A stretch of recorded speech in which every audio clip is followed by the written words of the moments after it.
দেবজিৎ কেন আমার হাতে মার খেলো জানতে গেলে পুরো ভিডিওটা শেষ পর্যন্ত দেখতে হবে। হঠাৎ করে দেবজিৎ আমাকে ফোন করে বললো যে চল বেরাবো। তা আমি একটু শাড়ি পরে রেডি হয়ে গেলাম। ও জানে না যে আমি শাড়ি পরেছি, ওকে সারপ্রাইজ দেবো। তো আমরা আজকে দত্তপুকুরেই ঠাকুর দেখব। ওই যে ও এখনো জানে না যে আমি শাড়ি পরেছি। তোকে বলেছি এটা ভালো লাগছে। আমাকে দেখার পরও বলছে তুই কেন আগে বলিসনি, আমি তাহলে পাঞ্জাবিটা পরে আসতাম। আমি এক্ষুনি গিয়ে পাঞ্জাবিটা পরে আসছি। তো শেষে কি মন হলো, বললো থাক লেট হয়ে যাবে। আর সারা রাস্তা আমাকে বলতে বলতে এসছে তুই যদি একবার বলতিস।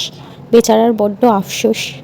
অলরেডি একটা ঠাকুর দেখা হয়ে গেছে, একটা ঠাকুর দেখে আরেকটা ঠাকুর দেখতে চলে এসেছি। এই ঠাকুরটা খুবই সুন্দর হয়েছে। তারপর চলে আসলাম আরেকটা ঠাকুর দেখতে। আর এই প্যান্ডেলটা করা হয়েছিল দত্তপুকুর মিলনচক্র ক্লাবের। ভেতরে ছিল এক চালার দুর্গা ঠাকুর, একদম বনেদি বাড়িতে যেমন হয় তেমনই। ব্যাপারটা বেশ ভালো লাগলো। এই ঠাকুরটা দেখার পর চলে গেলাম নেক্সট প্যান্ডেলের দিকে। দত্তপুকুরের মধ্যে আমার দেখা বেস্ট থিম হচ্ছে এটা। কনসেপ্টটা খুবই ভালো লাগলো। আর এই থিমটা ছিল পুরুষ, দেখতেই পাচ্ছ। পাশেই সাংস্কৃতিক অনুষ্ঠান হচ্ছিল। চলো প্যান্ডেলের ভেতরটা পুরোটা তোমাদের দেখাই।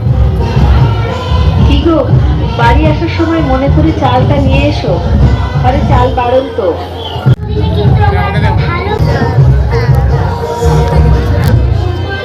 মাঝখানে এক বাবা তার মেয়েকে কাঁধে করে নিয়ে পেরেকের ওপর দাঁড়িয়ে আছে। তো প্যান্ডেল থেকে বেরিয়েই আমরা আইসক্রিম খেয়ে নিলাম, কর্নেটও নিয়ে নিয়েছিলাম। খাওয়া শেষ হলে এগিয়ে গেলাম নেক্সট প্যান্ডেলের দিকে।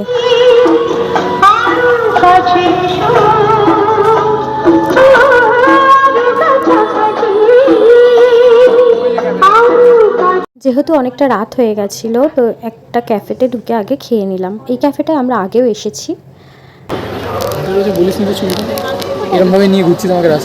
বুঝো, আমি নাকি ওকে ইচ্ছা করে এভাবে নিয়ে রাস্তায় ঘুরছি। আর এইদিকেও জানেই না যে ভিডিও রেকর্ডিং চলছে।